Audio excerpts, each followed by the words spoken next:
Hey guys, what's going on? This is Taurus PT1911. I'd like to welcome you back to the channel. Well, we are definitely overdue for a range trip, and today we're going to do that. We're going to head out and take a Taurus PT1911 with us out there to the range. We'll be shooting from 4 different distances, 3 yards, 6 yards, 9 yards, and 12 yards, just to show you what kind of basic out-of-the-box accuracy you can expect from this pistol.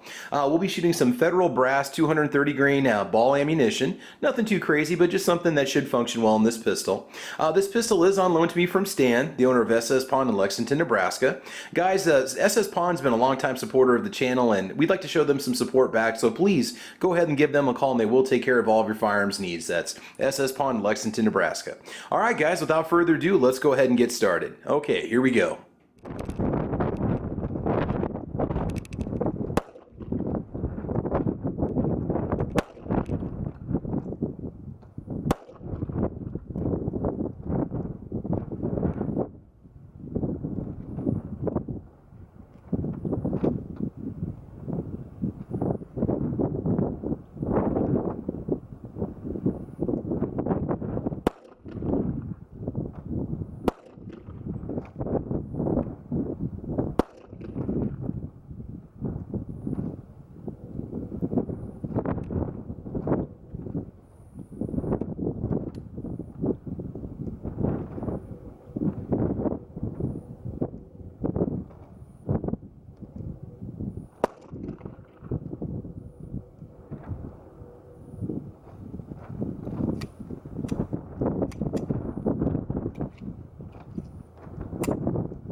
Okay, let's just take a look here, guys, and see how we did. Man, I was doing great. I felt good.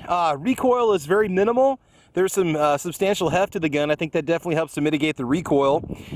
Comfortable to shoot, no problems, except we started to run into some jamming, and I noticed it didn't start happening until my second magazine. But just looking at the group overall, you know, first couple shots, not bad. I was, comfortable shooting it, even taking it all the way back to, let's see, 3, 6, 9, 12 yards. We still had no trouble with it. I think the sights on them the sights are very generous. The 3 dots are very easy to line up. They're nice and tall. I really had no trouble finding my target and seeing my target. And yeah, I mean, it's not a bad shooter. We just got to get it to quit jamming. So we'll run a few rounds through that second mag and see if it was just me, see if it was just the ammo. The first mag did fine, but I did get a stovepipe at the very end there. There was a failure to eject. The round did go off, but it did not eject the shell.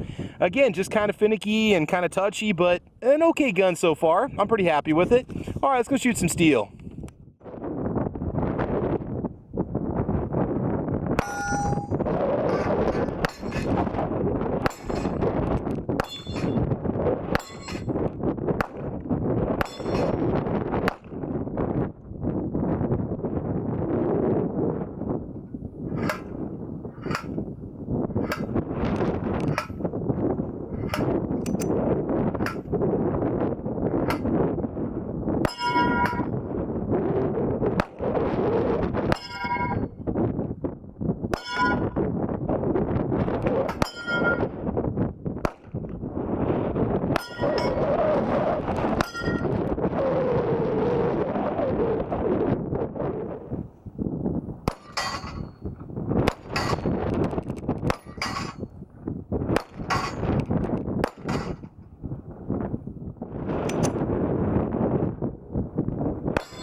All right, so just a quick little side note here. I'm just sitting here chilling at the car wash. The vehicle got really dirty going out to the range today.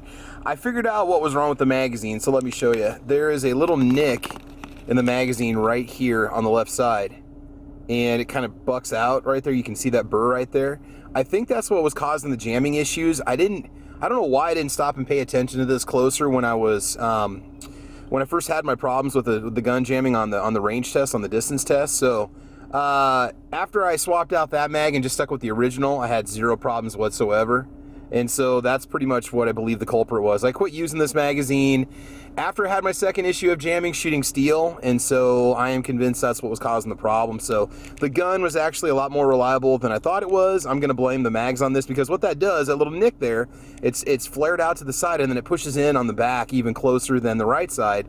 And when I compare it to the magazine that does work, it does not look like anything like that at all. So just a little side note, be careful, always check your mags if you ever have any kind of jamming issues, all right? Okay, let's get back to the final thoughts. Okay guys, so final thoughts on the Taurus PT1911. First of all, my thanks go out to Stan at SS Pawn. Thank you for loaning me this pistol. Great little gun. It was definitely fun to shoot. Just the build quality, the fit and the finish was a little bit higher than I'd expected originally, because you know, sometimes when you hear about Taurus pistols, you think that maybe they're going to be lacking.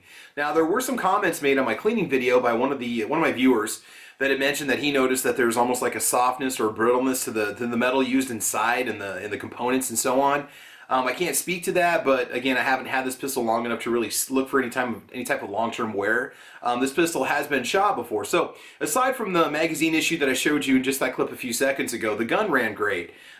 Very low recoil, it's very comfortable, it's very easy to keep on target. I love these sights. They say Taurus on the top, so I think that they are factory sights. I don't think they're night sights, but they're a little bit higher. You could do a one-handed charge if you had to. The grips are very comfortable. I love the finish on the wood grips too. And something else I was going to show you is this actually came in the box, and I forgot to show this off in the cleaning video. We have a Brazilian bottle opener. No, I'm just kidding. This is actually the barrel bushing tool that I had no idea these things actually came with them. I just happened to find it underneath the foam in the case. So if you get this gun, make sure that you get the little bushing tool with you so that you can easily take out your guide rod spring and your barrel bushing and all that fun stuff. So overall, it was a great gun. It was fun to shoot. It was very accurate. Again, the jamming kind of tossed me off a little bit there a few times, kind of broke my concentration, but that's what you run into when you go to the range. But once I was running the regular mag, the non-wonky mag, we had no problems with it at all. I don't know if you noticed it, when I was shooting the Daisy spinner, the first shot, I actually had a chunk of lead or some splash came back and hit me in the forehead. So you definitely want to always be careful and make sure that you're wearing eye pro. I do, just religiously. It's just a habit, something you have to do. So I kind of, after that I was like, whoa, geez, and so I wasn't shooting as good as I probably could have. But again, a lot of just interesting range day today, but that happens sometimes when you go. So again, Taurus PT1911, fun little pistol. I think they run maybe around $500 out the door, maybe $525 with tax. You know, comparable to Rock Island Armory in terms of fit and finish, maybe just a little bit fancier. You've got a few little features on it, skeletonized trigger, extended beaver tail, all that fun stuff, light and hammer and things like that. But again, it was a fun little pistol to shoot, and I wouldn't mind owning one, to be honest with you. So that's it, guys. Thanks for watching today. I hope you had a good time. I'm just trying to show you out of the box what to expect with a pistol like this. I'm not an expert shooter. I'm just an average shooter like anybody else that goes to the range. And that's all, guys. So if you like what you see, please like or subscribe. You can check me out on Facebook, Twitter, Instagram. I'm on gunchannels.com with my Saturday morning podcast called The Caliber Corner. And also, you can follow me on all other forms of social media. So there we go, guys. Thanks for joining us, guys. I want you to have fun. I want you to be safe. And as you know, we will talk to you soon. All right, take care. Bye-bye.